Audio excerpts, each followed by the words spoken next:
c'est bon.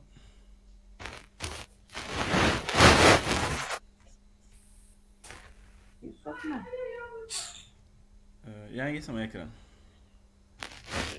Ousmane présentation waaw ok. saa sa kii bari na bruit. sama fan moo bari bruit. wala ay écouteur nga yor. non yoruma sax écouteur xasuma dara. léegi yaa ngi sama écran. maa ngi gis waaw mais xaama gën a def xaama yokk sama luminosité. c'est bon. c'est bon oui. léegi dama lancé CMD bi nii pour créer projet Laravel bi quoi. léegi commande pour créer projet Laravel da ngay def moo tax man la il faut que nga installer lu tudd composer yaa ngi dégg. soo ko defee da ngay def composer create project ça tu fais Laravel lii sax du ci force ay dist lii nga def. mais ma laaj la léegi yow est-ce que boo amee composer seulement di nga mën a directement créer projet Laravel. Oui, il faut que tu installes Composer, il faut que tu installes Git. Composer également, il y a une petite configuration. Après, je vais vous dire. Mais oh, j'entends pas bien. Mais par exemple. Non, là, c'est moi qui le dérange, c'est mon micro. Ouais, am na bruit. Ah, est-ce que du man ni ma TV sax. Xam naa li ngay bouger, mais fi mu ne ça va, ça va. Man maa ko teewee wol lu baax ça va maintenant. Ok waaw baax na waaw. ma tuddee ko Mame Diarra comme kii bi quoi projet bi. projet bi oui. D'accord léegi su dee def nga parce que yow mën nga suivre tuto yu bari comme naka la ñuy installer Laravel ba nga xam ne loolu moom mën nga suivre tuto rapidement après yow nga reprendre TP bi ñuy def nii. léegi dama koy créer wax la architecture kii bi MVC ba nga xam ñu def ay exemple nga gis nu muy demee. léegi soo bësee commande bi dafay commencer créer projet bi yaa ngi gis. léegi ñu xaar mu terminer.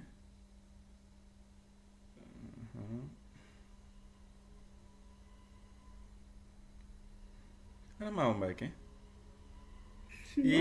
naa bañ a jëw damay enregistré. moo tax ma bañ a wax di man mii. noppi ba la may wax fii njoombe man. donc wax njoombe je pense.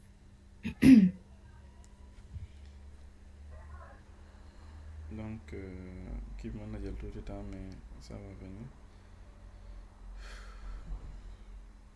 yoo xam ne dañuy soog a wàcc foofu.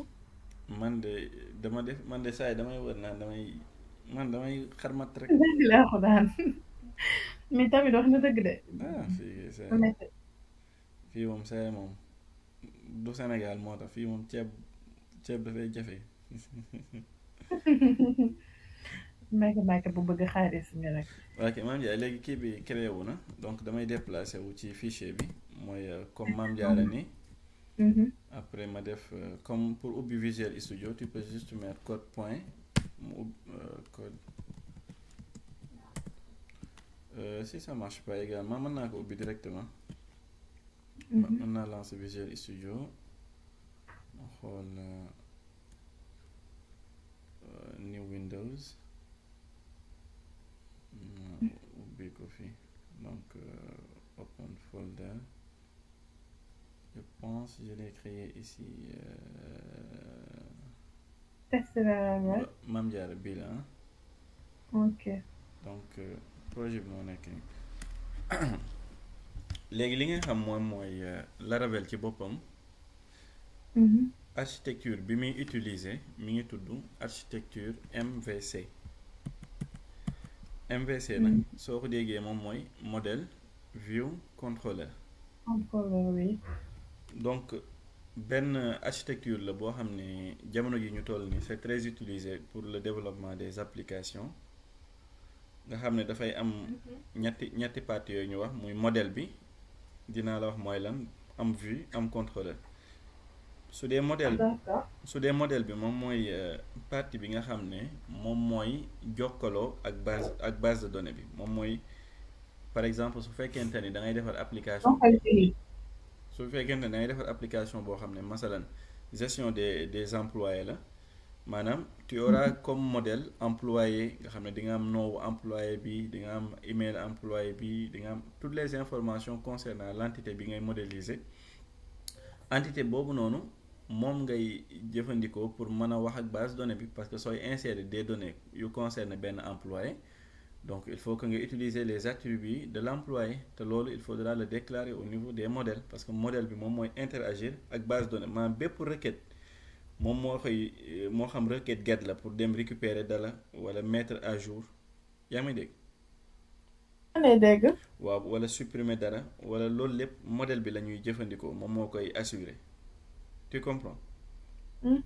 su dee view moom mooy partie bi nga xam ne lépp looy gis ci ab site rek maanaam mooy partie bi nga xam ne moom mooy interface utilisateur bu application bi en général moom lenn lay composé woo muy code HTML ak CSS daanaka view moom mooy li ngay gis daal moom lan lay def moom mooy recevoir données yi nga xam ne moom mooy jóge ci moom la ci contrôleur bi daal nga xam ne yow su dee da nga def benn demande yow utilisateur bi maanaam mooy client bi.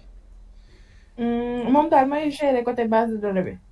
modèle moom mooy jokkaloo ak base de données bi mais su dee view moom mooy interface utilisateur mooy li ngay gis daal par exemple su ma duggee fii nii benn site xaama woon la masalan lii nii sama site la etutorial.org bii nii lii nii view la li ngay gis nii rek li view la léegi su ma defee etutorial.org par exemple su ma cliquer ci partie instructeur bii nii pour wër instructeur moom maanaam traitement bii nii maanaam contrôleur bi moom moo koy def daal koy proposer vue bi mu affiché ko xam nga li ma la wax.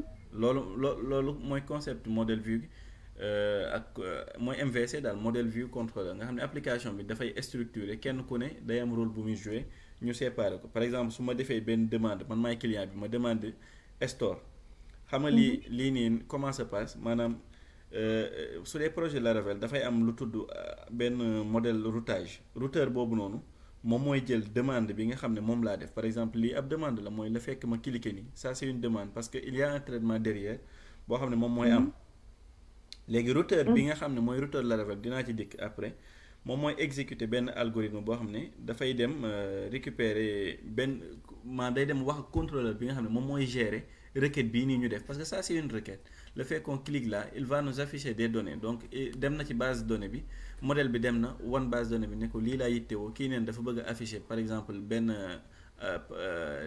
les enseignants qui sont dans cette plateforme mu jox ko mu daal koy à l'aide du système de routage qui va interroger le contrôleur su ko defee mu daal di ñëw daal koy vue bi daal koy afficher tu comprends.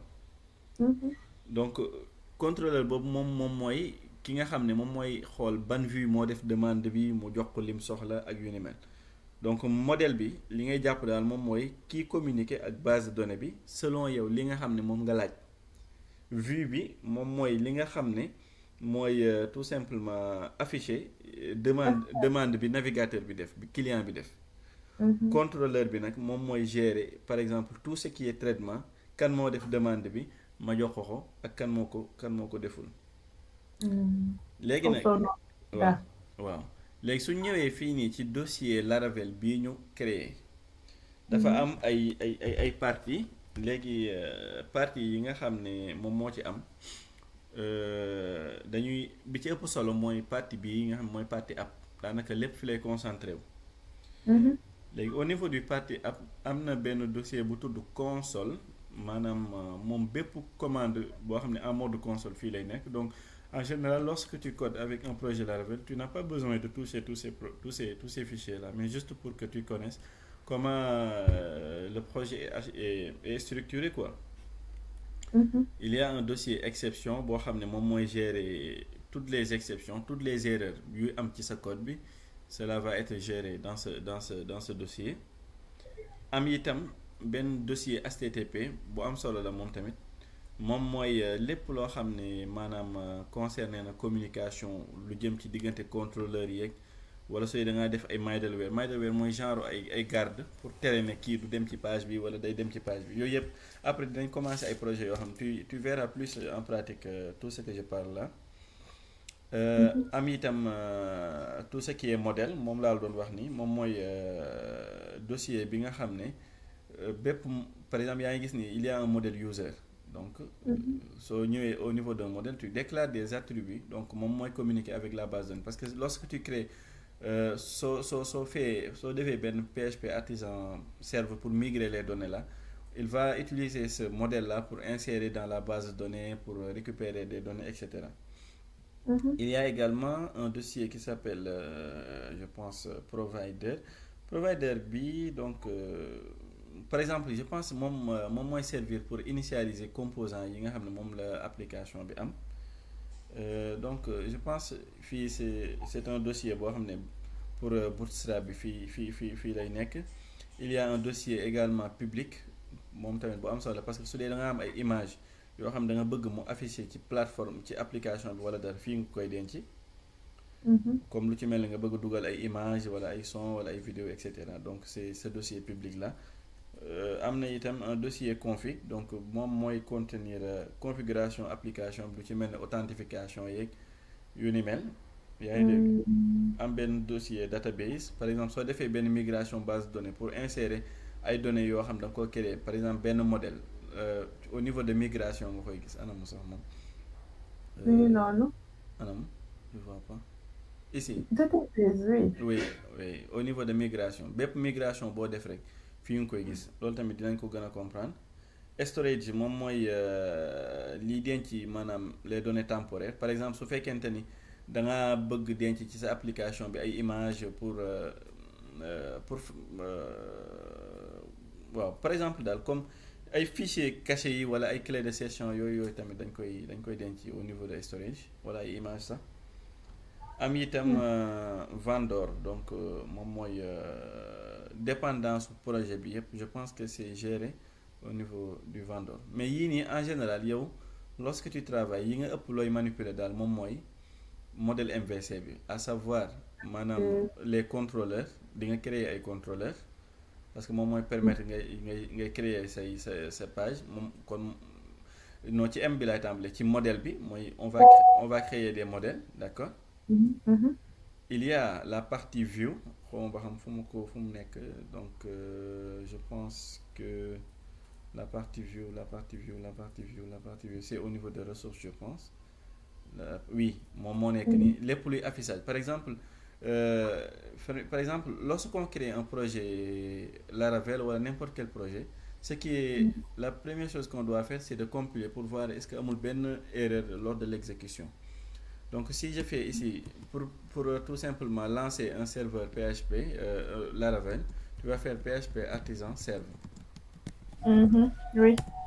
soo ko defee nii dafay compiler projet bi sur le domaine local à savoir le local 127.0.0 avec le port par défaut donc lorsque tu mets un flow il va t'ouvrir le projet par défaut donc ça lii mooy lan. création projet bi. lii mooy vue bi ah. Oh d'accord oui. mooy vue bi nii par exemple on pouvait enlever ça par exemple mënoon naa dindi lépp ma def nii attention. Ma def ni benn H1 ma def ni par exemple maam jaara tu verras que loo fi fekk normalement il doit afficher ce qu'on a mis tu as vu. Ah oui. Ça veut dire que moom mooy lépp luy afficher ci page bi rek vue bi moom moo koy afficher tu comprends. Je comprends waaw. D'accord. Donc wax naa ne modèle bi moom mooy partie bi communiquer avec la base de données moom mooy M bi après V moom mooy vue bi contrôleur moom mooy def tout ce qui est traitement pour tout simplement jox ko modèle bi mu jottali ko vue bi ñu daal koy afficher tu comprends. Oui. léegi li nga xam ne moom mooy benn partie bu am solo ci Laravel moom mooy tout ce qui est système de routage. Parce que comme loolu laa la wax su fekkente ni da nga def benn requête yow utilisateur bi muy client bi il y a un moteur de routage boo xam ne moom mooy interroger contrôleur bi pour mën ko wax ne ko traitement bi nit a nga koy demander wala dara client ba nga koy demander loolu nga xam ne moom mooy fichier de routage boobu ma lay wax maa ngi ko mën a trouver au niveau de route oui au niveau de web.php. Par exemple, nous, on a lancé, par exemple, on va au niveau du système de routage, Mame Diarra fii nii moom mooy partie bi yëpp solo maam lépp loo xam ne moom yaa ngi koy retourner sa vue bi maam li muy affiché lépp fii lañ koy retourner. xam nga tout à l'heure on a retourné maanaam xam nga yaa ngi gis fii nii Mame Diarra. Mame Diarra oui. léegi Mame Diarra ci ban fichier la nekk attends maa ngi génn de Mame Diarra waaw je pense c'est ici waaw Mame Diarra bii nii. mi ngi nekk ci fichier bu tudd je pense welcome mooy welcome bi. Tu l'as vu? Oui. Mame Diarra se trouve dans le fichier. Welcome. Welcome. Ce fichier welcome là xam nga fan lañ koy afficher. kan moo koy gérer. Système de routage bi moom moo koy gérer soo ñëwee fii ci routage bi ma ñëwaat moo nekk au niveau de route tu vas entrer au niveau de route tu viens sur web.php tu as vu am na fi benn fonction boo xam ne dañu def route d'accord. Et on a fait 2 points on a fait get ça veut dire on veut afficher quelque chose. On met le chemin c'est-à-dire l'URL c'est-à-dire la route. La route qu'on veut retourner parce que si tu vois ici au niveau de ton navigateur qu'est-ce que c'est par défaut c'est cette route là qu'on a utilisée attention non c'est seulement slash on veut retourner seulement le slash d'accord.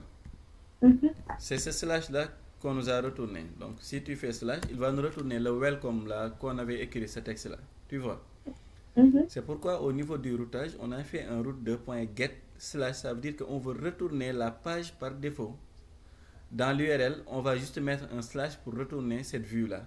Tu as vu ici, il a mis une fonction et il a retourné le mot-clé view et il a mis le nom de la vue, le nom de... On a retourné. Oui, qu'on a retourné. Tu vois? Oui. Maintenant, loolu moom mooy get. Get moom mooy li nga xam ne moom mooy ñuy permettre, c'est une méthode boo xam ne méthode HTTP la. boo xam ne pour afficher moom moo tax ñu koy utiliser am na itam yeneen ay lu mel ne post pour su fekkente ni da ngay ajouter ay données wala ngay modifier ay données modifier ay données sax autant pour moi on utilise en général put am également des beneen même méthode HTTP bu delete pour supprimer et cetera. Maintenant comme ni nga ko gisee nii par exemple c'est le moteur de routage qui gère presque tout, tu vois. Maintenant, on va faire ben exemple. Boo xam ne nous allons par exemple faire benn route boo xam ne daf ñuy retourner la benn texte. Je peux dire par exemple mën naa def fii route. Route 2.2.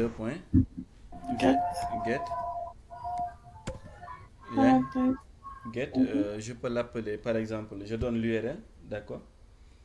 Maintenant, pour tout des comme ça, ma def slash mon site, d'accord.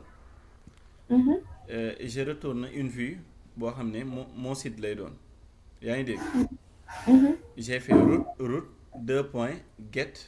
Ça veut dire qu'au niveau de l'URL lan laa fa war a bind pour afficher li nekk ci mon site bii nii slash mon site laa fa war a bind. waaw. Donc au niveau de ma vue là il faut que ma ñëw daal di créer benn fichier boo xam ne nu ma koy tuddee mon site. point blade point php yaa ngi dégg. léegi yaa ngi dégg moom mooy vue bi ah. waaw maa ngi dégg waaw. léegi fii nii mën naa fi def benn kiiwu HTML5 boo xam ne pour kiiwu les balises de base je peux dire ici texte je peux faire H1. Mon site. Oui, on peut l'appeler mon site. Mon site point fr. Comme ça.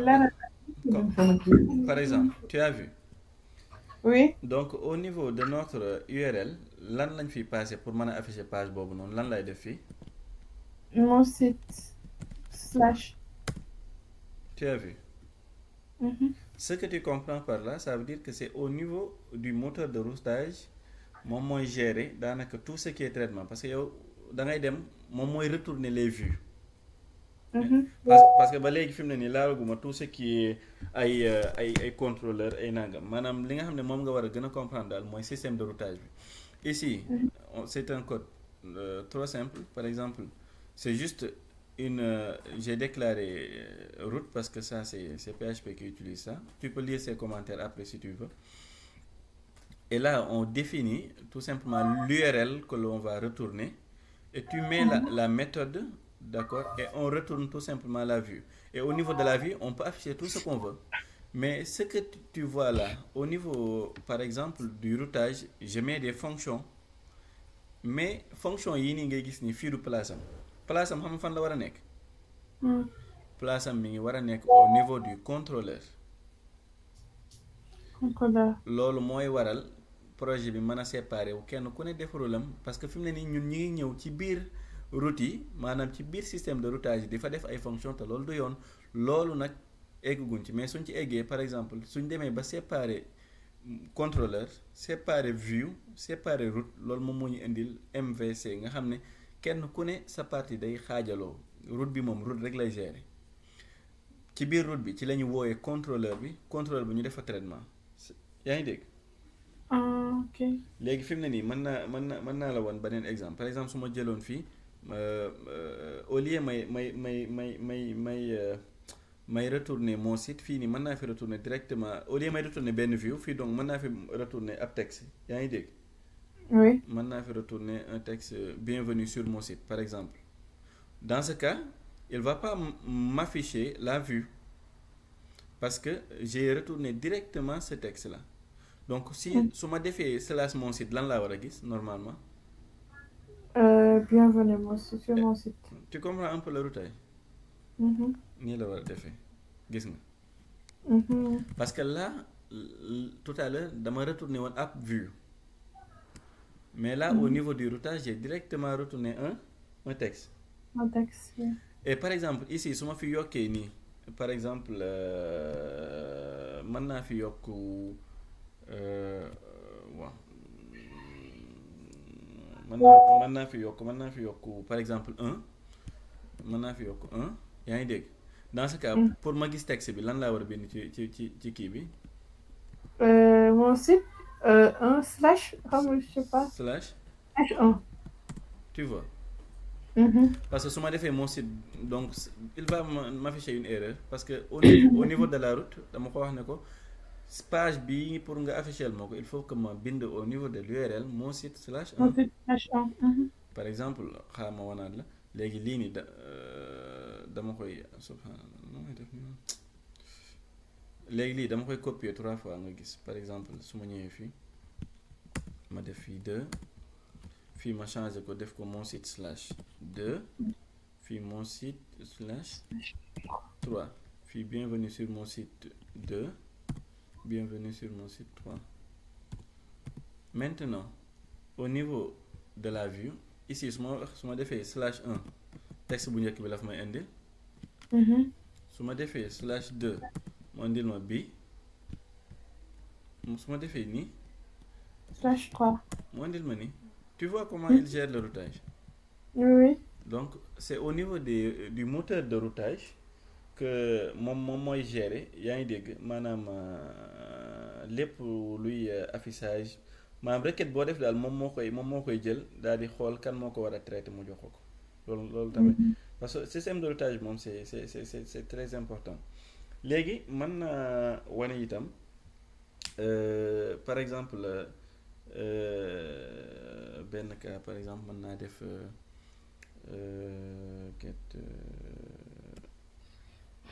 par exemple au niveau ben exemple attends je vais regarder je peux faire ben système de routage route 2 points je fais un get je vais faire bonjour bonjour, ou bien je fais slash bonjour, name, comme ça, tu vois. Là tu vois qu'au niveau de l'URL maanaam lii moom mooy lii variable bi li nga xam ne moom laa jël encadré ko nii moom mooy lii changé dans ce cas par exemple pour ma afficher fii nii quelque chose xam nga fii lan mooy objectif bi dama bëgg a afficher bonjour slash dara bonjour Mame Diarra bonjour Ousmane bonjour papa ça veut dire que pourquoi j'ai mis le name entre parenthèses après le slash ça veut dire que moom mooy lii changé moom mooy variable bi loo fa mën a bind rek moom da koy jël en compte loo fa mën a bind rek moom da koy jël en compte masalan xam nga URL bi lii la bonjour yaa ngi dégg léegi xaaral ma ñëw fii nga xool léegi su ma ñëwee fii ma def bonjour léegi su ma fi lu ma fi dolli su ma dollee papa dafay def bonjour ah attends ici il y a deux su ma defee fii bonjour papa daf may afficher bonjour papa su ma changé fii Mame Diarra daf may afficher Mame Diarra su ma changé fii Touba daf may afficher Touba su ma changé fii Xayra daf may afficher Xayra parce que li nga xam ne mooy après le slash bonjour dama def benn variable boo xam ne moom mooy liy changer au niveau de l'URL tu vois donc moom mooy liy changer la kon comprendre nga routage bi un peu. comprendre naa ko waa. donc ici au niveau de l'URL ce qui va changer su fekkente ni comme par exemple suñu amoon ici mën na changer ñu def ko. mais les deux ne sont pas les mêmes de. ban ci. premier routage ak deuxième bii nii parce que bi da nga déclarer variable non. waaw parce que bii variable soo déggee variable mooy luy changer. par exemple bii c'est une route dynamique boo xam ne selon loo fa dugal rek moom loolu lay jël en compte su dee yii nag ay kii yu fixe la dara lu fi changer amul mais le fait que ñun ñu def par exemple ab dollar kii nii nu mu tudd crochet la tudd wala. lan la si entre parenthèses. accolade yi waaw accolade yi soo jëlee benn variable nga def ko ci biir accolade bi par exemple fii su ma fi defoon ne variable au niveau de la méthode dama naan ko donc il va prendre en paramètre ce variable et à chaque fois je vais avoir bonjour plus la variable parce que ce point là c'est pour concaténer donc à chaque fois c'est la même chose donc à chaque fois ici dara du change su ma defee maman il va me dire bonjour maman. D'accord. Parce que il y a une variable par exemple au niveau du routage tu comprends loolu moom mooy donc paramètre quoi mooy routage boo xam ne da nga koo jox ay paramètres léegi am nañ possibilité beneen façon routage boo xam ne maanaam paramètre bii nii variable bii nii day nekk du nekk lu obligatoire soo ko defee baax na soo ko deful mu nekk lu optionnel tu comprends. On va essayer cet exemple là par exemple su ma jëloon benn routage boo xam ne par exemple ma jël route 2 point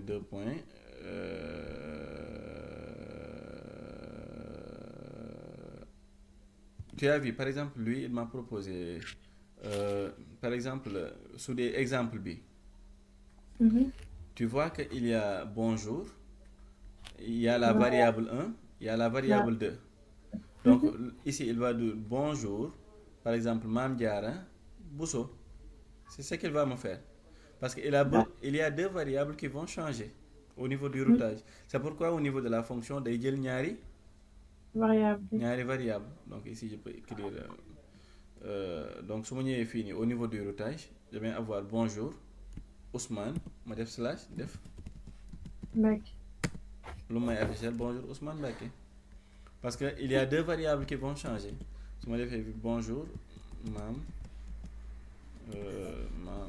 qu'est-ce que j'ai mis là Mame Diarra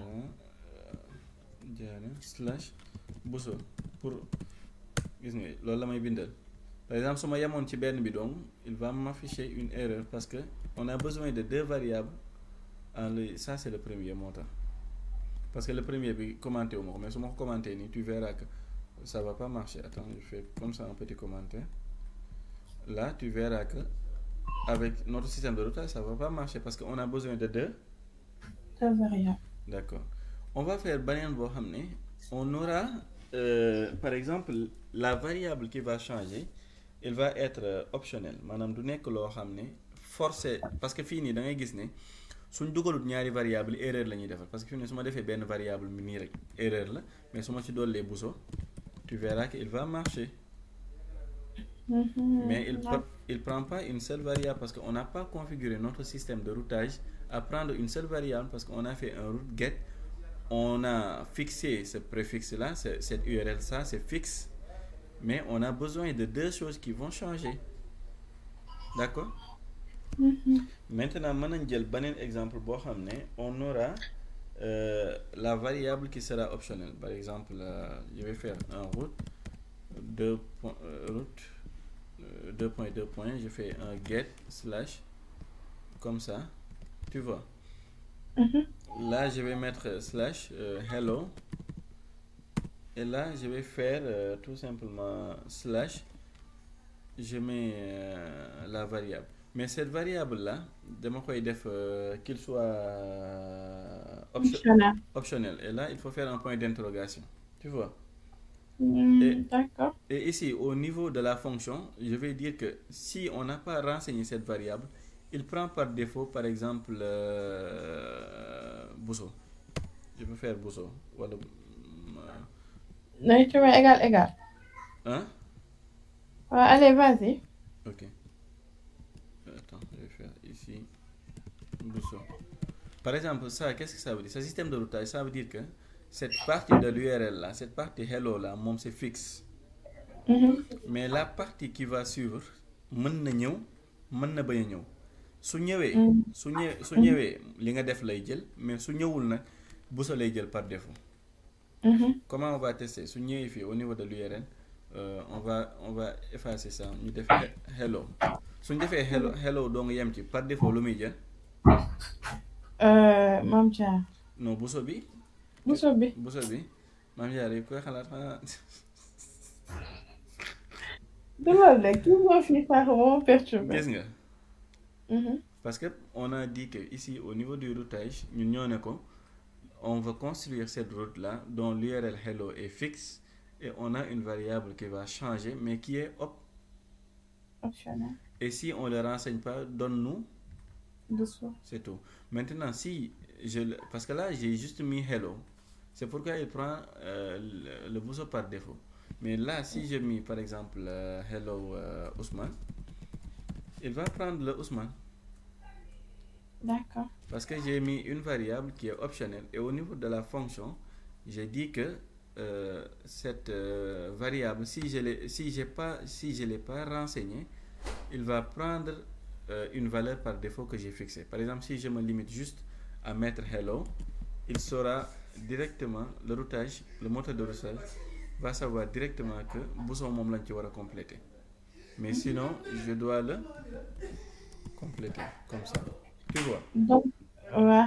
Donc bu ñu bëggee def kii variable bu ñu bëggee def ak variable kii optionnel léegi da ngay def point d'interrogation forcément. Waaw loolu moom au niveau de PHP pour dire qu'une chose est optionnelle tu vas mettre point d'interrogation. D'accord.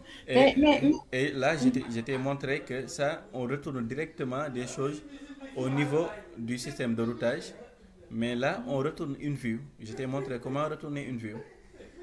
Et si on retourne une vue, on doit aller, ce qu'on dit là, dañ koy afficher ci biir vue bi, tu comprends? Parce que là, par exemple, su fekkente ne dama bëgg a afficher une vue, dama koy retourner comme ni nga gisee fii nii ni mu defee nii slash xam nga fii nii am na benn vue bu ñu créé woon anamu sax moo nekk mon site point play point php su dee moom dama ko bëgg a afficher nii lay def. Dama naan fii mon site yaa ngi dégg léegi ma retourner fii quoi quelle vue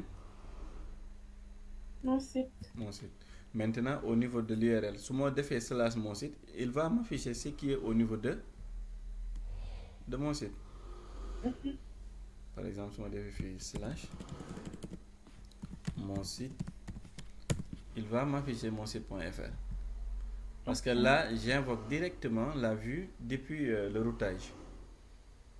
Et les exemples que je t'ai montré tout à l'heure, c'est au niveau de routage, j'affiche directement, je retourne directement à la fonction quoi. J'ai pas utilisé une vue. Dama lay montrer également que au niveau également du routage man nga interdire ay caractères spéciaux. Par exemple su fekkente ne da nga bëgg a def benn fonction boo xam ne da nga naan dafay retourner directement ay nombres mais du retourner ay string wala dara. Au niveau de ton routage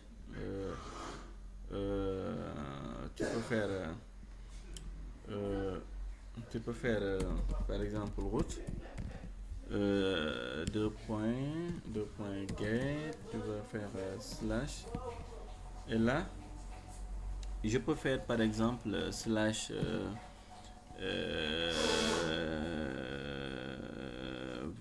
bon nu ma koy tuddee ma tuddee ko kan Maam Jaara sa tur bi am na solo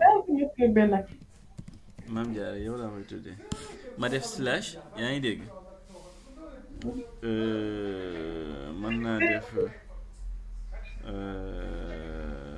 attends Maam Jaara slash par exemple mën naa ko def fii nii name pour dire que et là je vais dire que je vais utiliser tout simplement une variable.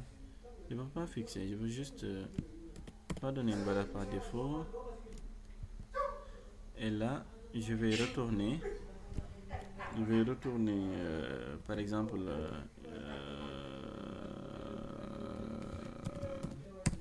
ça ci, ok. Oui. Donc et là mën naa fi def un système de filtrage par exemple ma def where Mame Diarra lii li muy tekki moom mooy maanaam cette variable name là mënul jël yaa ngi dégg mënul jël ay nombre maanaam li mën a jël mooy A ba Z rek maanaam lii nii damay forcer sama système de routage ne ko bul jël un entier, tu prends juste des lettres parce que soo gisee moo tax ma def where name ça veut dire que la variable qui va changer tu vois fii sax du nekkul la kii fii ni $name la war a doon comme ça yaa ngi dégg dama naan ko where cette variable name là yaa ngi dégg il doit être dans les lettres de l'alphabet ça veut dire dama koy forcer mu nekk ci lettre alphabet yi tu comprends maintenant su ma ñëwee fii nii ma def slash Mame Diarra comme ni ma ko defee nii ma def fii slash Mame Diarra su ma ko defee nii slash Mame Diarra slash maman tu verras que ça va marcher il y a des slash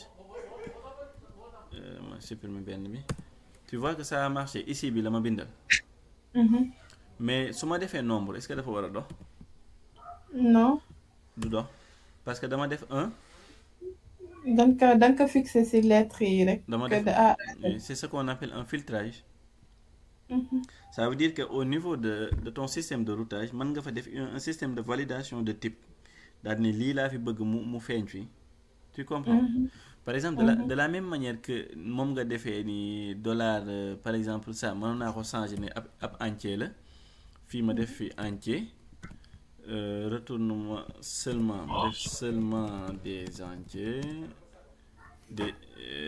des chiffres d'accord et là dans ce cas fii nii damay def where par exemple les chiffres c'est de 0 à 9 donc du coup ce qui va suivre su nekkee ab lettre da koy bañ su ma defee slash Mame Diarra nii slash 2 daf may day nangu seulement ma def 8 day nangu mais su ma defee une lettre daf koy bañ d'accord loolu aussi am na solo lool mënees na ko xam léegi donc routage yi leer na.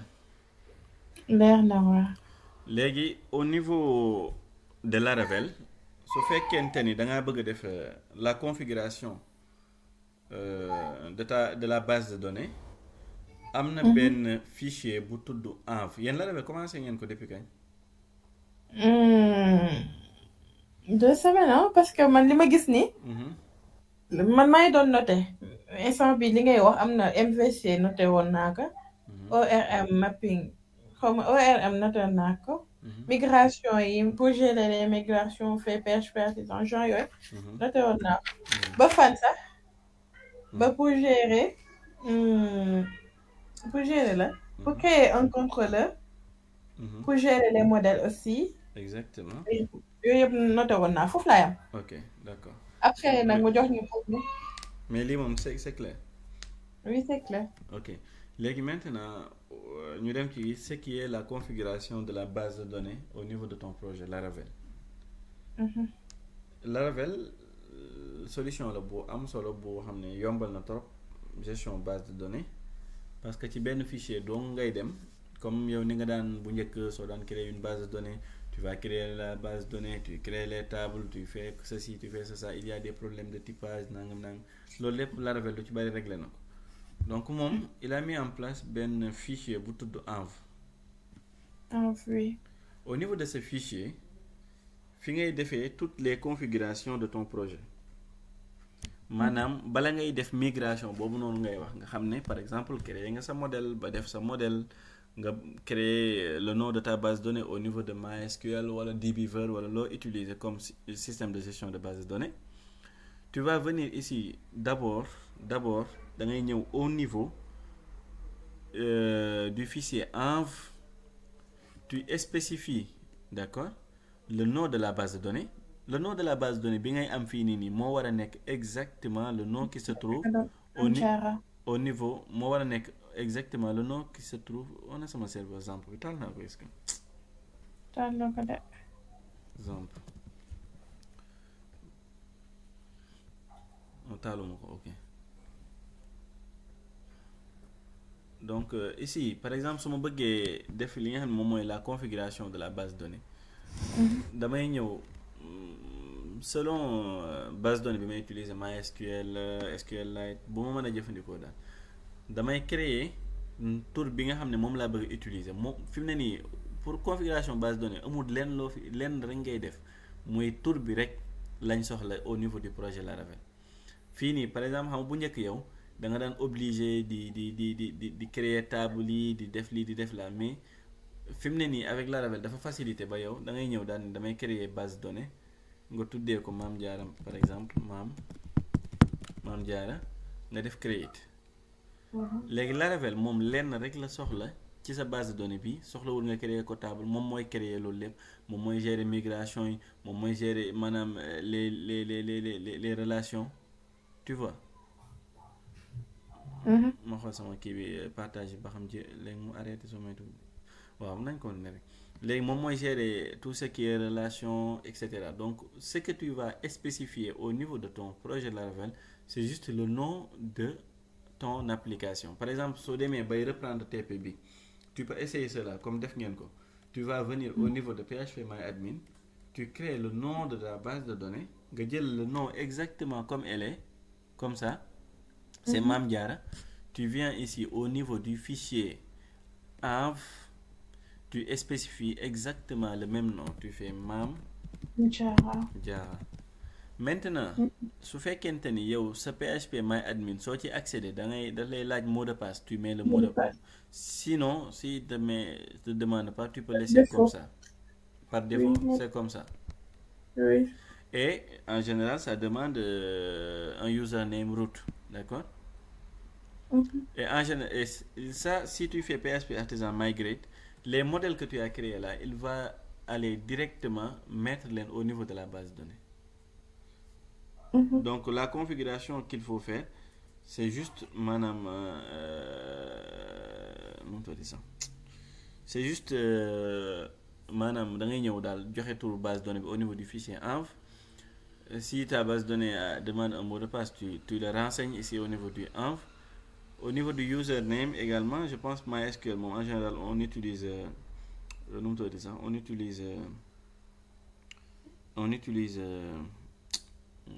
root exactement, comme ça. Maintenant, su fekkente ni également non le m'oublie su fekkente ni au niveau de ton projet soo bëggee afficher l'ensemble des routes que tu as mis, tu peux faire juste un PHP artisan, tu fais artisan, d'accord, tu mets route et tu mets 2 points liste. Là normalement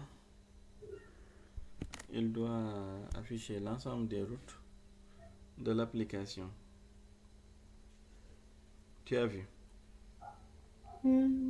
Madame, par exemple, su fekkee parce que parfois ça peut mën na dem ba affaire yi bari, mais pour vérifier une route ba xam da nga utiliser ban méthode wala nangam, tu peux juste faire un PHP artisan, tu vas faire tout simplement route 2 points liste.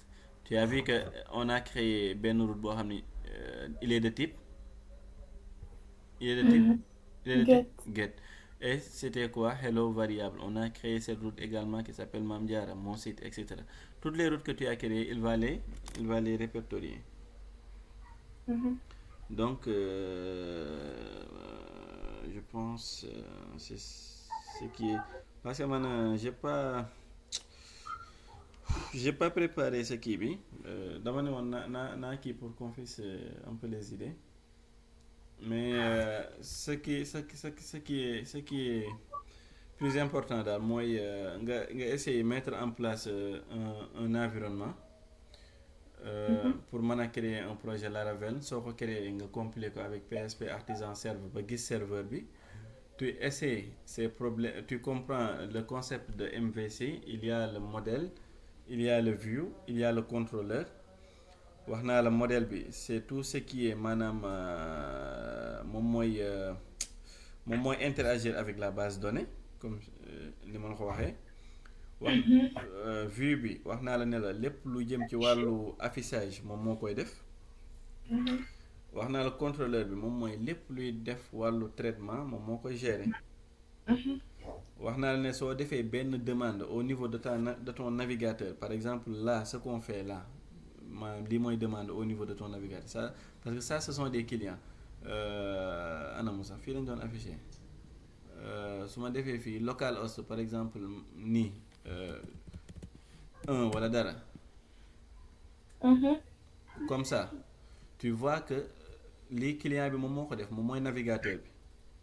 wax laa ne la routeur bi moom mooy ki nga xam ne moom mooy jot demande bii nga def.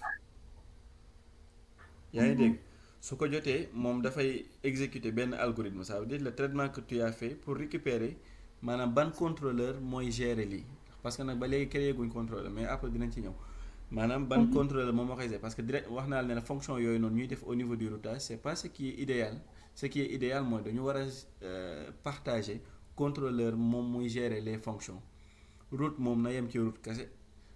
Vue yem ci vue kese noonu la war a demee, mais ça c'est un premier exemple. Mais si on faisait ça au niveau des contrôleurs, c'est la même chose. Tu déplaces juste les fonctions et au niveau des routages tu appelles juste le contrôleur. Donc li ma bëgg a wax daal mooy su requête bi ñëwee routage bi moom moo koy jël daal di xool contrôleur bi xool maanaam ban vue lañ war a retourner. Contrôleur bi moom mooy retourner vue dans ce cas. Tu comprends? D'accord. Léegi par exemple au niveau des routages tu dois comprendre le principe. C'est que c'est là, c'est les exemples là qu'on a mis ici. Donc wax naa la ne la tu as la possibilité de retourner une vue directement en passant l'URL que tu vas utiliser au niveau de ton navigateur, et tu retournes le view et le nom de la vue. On a créé benn vue boo xam ne mon site la tudd, on l'a retourné et tu as bien vu. Par exemple si on fait mon site, tu vois que ce qui est dans mon site va s'afficher. Donc là, je vais faire comme ça. Il va l'afficher. Tu as vu? Ensuite, tu fais. Oui. Donc ça, c'est un problème. C'est un problème. C'est la gestion. Route bi moom moo ko def. Moom moo ko def. Et là également, war naa la comment on va manipuler les routages, comment on va mettre des variables au niveau des routages. comment on va filtrer au niveau des routages, etc. Si tu fixes ces idées-là, directement, si nous allons commencer par des projets parce que c'est plus pratique. D'accord, pas de problème. Ok, je pense daal yow soo fexe woon daal su dee lii kii na la dëgg moom maanaam da ngay fexe mettre en place l'environnement. Tu essaies de jouer, de créer un projet Laravel. Tu essaies de jouer sur les problèmes de routage. Soo ko fixé Laravel amul lenn lan la da ngay créer maanaam benn vue ngay créer vue ba lenn doo nga fay nekk code classique la PHP dégg man HTML ak CSS nga ñëw ci route bi retourner ko dem ci contrôleur bi def traitement ajouter insérer modifier amul leneen moom soo moo tax man la su dee fixé nga les idées là directement su ñuy defaat mën nañ commencer par des projets et c'est plus pratique man daanaka projet rek laay jàngee parce que ci ngay gisee les choses quoi. Man moo gën sax parce que ñun ñi déjà ci ay projet lañ doon commencer. Si tu veux on peut faire un projet de e-commerce maanaam comme boobu nga doon wax nga xam ne on va faire on va télécharger un template et on va appliquer du code Laravel. C'est pas dès qu'on commence là tu pourras même continuer parce que du nekk luy jafe daal mais yow il faut essayer de fixer ces idées là tu comprends un peu le principe de MVC.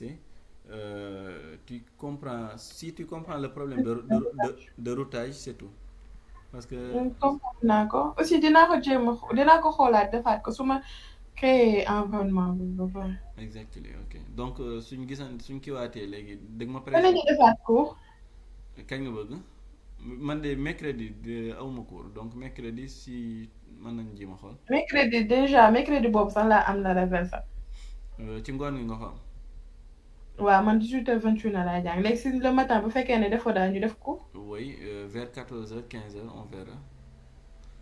d'accord parce que damay dem police rek mais mën nañu def benn kii commencé kay mais yow balaa boobu donc il faut fixer ces idées là nga wan ma projet bi ne créé nga ko que tu as un peu repris ces trucs là si tu veux man nga ko photo après ou bien. léegi man xam man déjà man su sama projet su ma créé woon environnement rek lii dinaa ko mën kii mais man sama problème mooy dafay que man.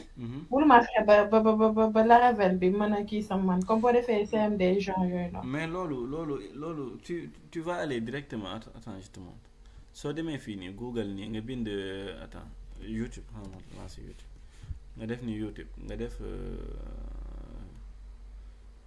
Comment installer? Non, oui, installer Laravel, Windows, n'importe lequel.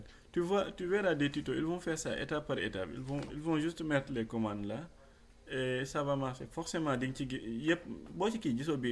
how to install Laravel on Windows 10 complete installation. Donc إنشاء موقع يمكن أن يكون أمرا معقدا. اختر هوستنجر مكان أبسط لاستضافة موقعك. Ils vont pas sauter Hello les guys, étapes. Ils vont faire ça étape par étape, gis nga. Here is our files. What Ils I vont do, télécharger Composer, dinañ la wan naka la ñuy configurer le Composer. Ah d'accord, est-ce que du genre da nga kaa war a def si variable d'environnement bi aussi. Oui, Composer moom support bi awuma ko mais en tout cas il y avait des petites configurations parce que moi bi ma ko installé ça fait longtemps mais c'est pas des choses diables du lu méchant de léegi essayer de suivre benn vidéo fii nii rek maanaam je pense que ils vont parce que forcément dinañ ko installer. dinañ wan parce que moo nekk nii sax kii moom lay def nii gis nga moo nekk nii moom lay installer nii su paree forcément il va montrer fan la configuration tu as vu. D'accord dinaa ko def. gis nga moo nekk nii oui. man configuré naa ba pare je pense. donc yow soo créé projet wan ma lan la lay wan ma xool. voilà. non d'accord léegi dinaa essayer créer projet ba xam est-ce que peut-être tamit essayer wu ma créer projet. dama def PHP. wala ce qui est mieux daal nga reprendre nga xool kii benn vidéo YouTube nga suivre ces étapes après normalement. wala soit ma supprimer waat ma désinstaller li ma yoroon après ma commencer waat à zéro pour xool. waaw wala même soo doon installé waat moom su existé déjà dana la ko wax moo tax soo suivre woon benn kii daal au niveau de YouTube mën nga gis tuto boo xam ne moom dina régler problème yooyu. non d'accord am problème. ok ça marche donc à mercredi inch'Allah. Ciao. Ciao. Merci.